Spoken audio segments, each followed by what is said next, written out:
The global health catastrophe a few years ago dramatically increased the number of employees who work from home. This in turn supercharged the adoption of Bossware surveillance tech, with sales exploding between the years 2020 and 2023. I say this a lot. Just because someone has a job doesn't mean they're good at it, and in the case of managers, plenty weren't equipped with the skill set to manage remote teams, mostly because they could barely manage in-person teams. Conversely, if you understood the concept of watching the work, and not the worker, you probably made the adjustment just fine. However, if the one tool in your managerial toolbox was to walk by an office or cubicle to determine if your workers were being productive, you were probably screwed. Many of these guys just installed spyware and called it leadership. Congratulations, Chad from middle management. You're now officially less effective than an actual boss baby, but you have a new title, Senior Director of Mouse Jigglers. But hey, how many Chads are we talking about here? Good question. As of 2024, over 60% of large companies use some form of employee monitoring software. Better yet, it's so cheap that tiny companies can afford it too. Welcome back to Dad Ruins Everything. Last time I ruined people literally eating dirt. Yes, human beings being told to eat diatomaceous earth for health benefits? Today I return to technology to ruin employee surveillance tools, or as companies like to call it, workforce optimization. Let's dive in. Companies pitch employee monitoring as a win-win. They say it boosts productivity, it protects company assets, it ensures compliance with regulations, it identifies underperformers who need support. According to the marketing, surveillance tools make your job easier, your coworkers more accountable, and the whole team more efficient. But here's the reality. It destroys trust, it encourages busy work, it ruins morale, it often doesn't even work. But hey, at least you get a cool graph showing that you spent 4 minutes too long in the bathroom on Wednesday. If you're wondering who's making billions off of turning the workplace into a digital panopticon, here are some of the worst offenders. Teramind. They record activity, screenshots, and even camera feeds, and they've reportedly had security vulnerabilities in their cloud storage. Hubstaff. Tracks time, activity rates, and GPS location. They suffered security misconfigurations exposing sensitive tracking data. ActivTrak. They score productivity and track app usage. Researchers flagged weaknesses in their data segregation protocols. Veriato.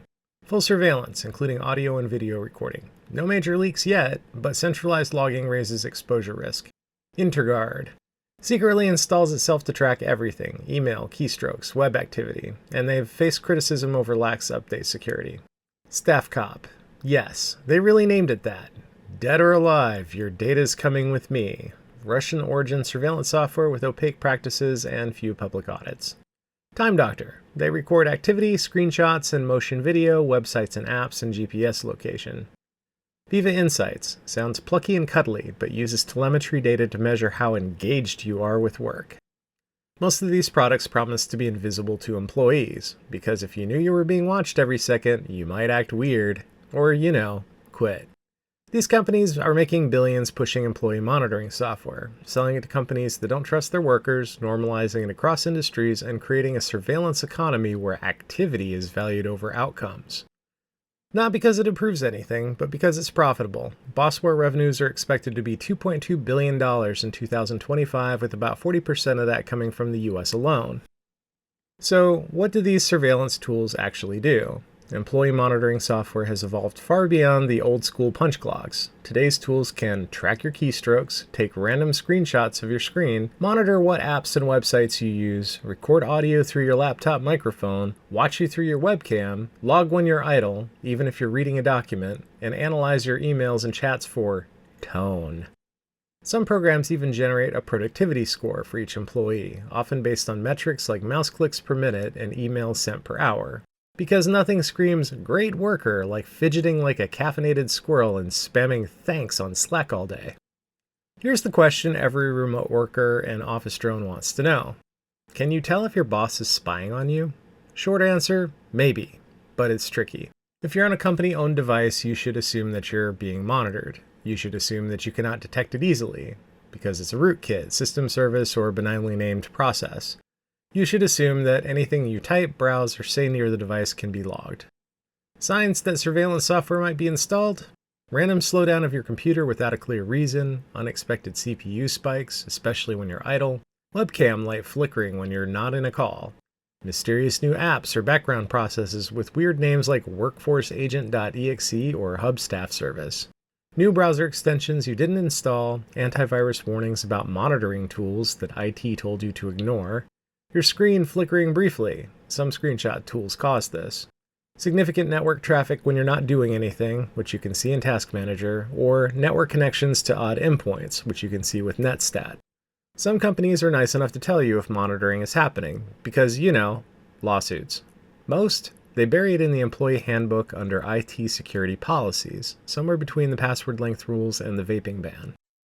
If you're using your own device, it gets messier. Legally, employers should only monitor company-owned hardware. However, if you install corporate apps, VPN clients, email accounts, or mobile device management profiles onto your personal phone or laptop, congratulations, you may have opened a surveillance backdoor yourself.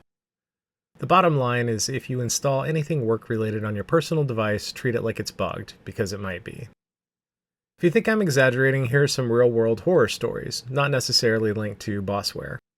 A major bank used webcam monitoring to check if employees were focused. If they weren't, a manager would call them immediately.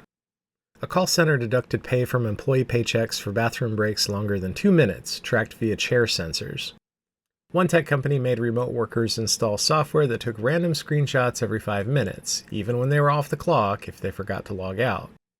Amazon drivers are graded by an AI system that tracks braking, acceleration, and yawning. Miss your smile score for the week? Enjoy your termination email. Yes, it's exactly as gross as it sounds. If you're wondering if any of this violates your privacy rights, I have bad news. In most countries, especially the US, employers can legally monitor company-owned devices, work-related communications, and activities during work hours. And if you consented to any acceptable use policy, and you did when you clicked I agree without reading your handbook or on-screen policy, you're probably stuck. Federal laws like the Electronic Communications Privacy Act from 1986 are wildly outdated and offer almost no modern protection. Spoiler. If you use a company device for personal stuff, your boss can probably see it. Hope you didn't accidentally send memes to your mom instead of a client. And if you thought trusting your employer was bad enough, here's the real kicker. You're also trusting the surveillance companies that they hire, and they don't exactly have a flawless track record. Case in point, Hubstaff suffered configuration flaws that exposed GPS and task tracking data through unsecured endpoints. Teramind had vulnerabilities in their cloud-hosted services, leaving companies reliant on self-patching and late security updates. ActivTrak faced warnings about improperly isolated client data on shared servers, increasing exposure risk. It's unfortunate, but not unsurprising, that researchers at Cybernews reported last Thursday that another one of these surveillance tools had a massive data leak. Work Composer had over 20 million screenshots in an unsecured Amazon S3 bucket. This exposed internal emails, client documents, financial records, and private messages. Lovely. Captured without distinction, stored without security, leaked without shame. When your employer installs monitoring software, you're not just handing over your privacy to the company. You're handing it to the surveillance software vendor, their cloud hosting provider, their support contractors, every junior tech who's ever had database access, and every hacker within driving distance of a Starbucks Wi-Fi hotspot. You're not just a productivity score, you're a breach waiting to happen. But let's talk garbage metrics and what they're really measuring. Surveillance tools love numbers, but those numbers are garbage. Keystrokes don't measure quality, mouse clicks don't measure insight, screenshots don't measure creativity, and app time doesn't measure problem solving. All they capture is activity, not value. If Einstein were working today, he would probably get flagged for low keyboard activity while solving general relativity. Meanwhile, Steve from accounting would win Employee of the Month for filling out 17 spreadsheets incorrectly, but fast. Studies show that there's almost no evidence that heavy employee surveillance improves productivity. In fact, it usually makes everything worse. Lower trust between employees and leadership, higher stress and anxiety, more people gaming the system instead of doing meaningful work. Because once you institute KPIs for measuring performance, smart people figure out how to get great KPI scores. High turnover rates and an increased likelihood of employees breaking rules out of spite. A 2022 Harvard Business Review study showed that heavily monitored employees were 53% more likely to engage in counterproductive behaviors. Because when you treat people like criminals, they start to act like it. So you may wonder what you can do, and I'll tell you what I do.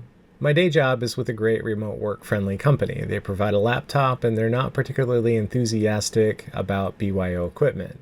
On the laptop, there's a VPN client, endpoint management, and endpoint security software installed. I don't know if there's surveillance software installed too, but I don't really care if it is. And here's why. I don't really do anything personal on that laptop. I don't even access my Gmail. That may sound inconvenient, but it's not, because I have one of my personal workstations sitting right next to my laptop. The monitors for both sit side by side. I don't use a KVM switch because I want both computers simultaneously accessible. To make sure that they work together as seamlessly as possible, I've installed Mouse Without Borders. It's a free utility that allows your mouse and keyboard to work across your desktops. To protect your privacy, I suggest you do the same. Depending on how much you care, you can take extra steps, like disabling built-in cameras and microphones on your work computer. You can then hook up a USB webcam with mics when you need to meet, and unplug it when you're no longer meeting. I don't go to those links, but you absolutely can if you want. And in case anyone was wondering, I do travel for work, and when I'm on the road, I take my work laptop and a small 13-inch personal laptop. It's like the Offspring said, you've got to keep them separated. The bottom line is that employee surveillance tools don't build better workers. They build resentful ones. They don't measure real productivity. They measure random noise. They don't create accountability. They create paranoia. And they don't just compromise your privacy at work. They leave your personal data dangling like low-hanging fruit for hackers and corporate screw-ups. If your boss installs Bossware, it's not because you're lazy. It's because they are. And now you know that if your work computer starts acting weird, it's not a bug. It's a feature. A very creepy, very leaky feature.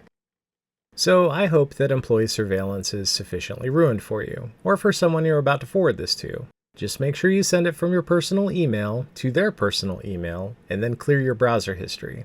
Just kidding. Sort of. If you found this video educational, entertaining, or just darkly hilarious, smash that like button, subscribe to the channel, and drop your worst surveillance horror story in the comments below. Just maybe not from your work laptop. Thanks, and have an awesome and hopefully unsupervised day.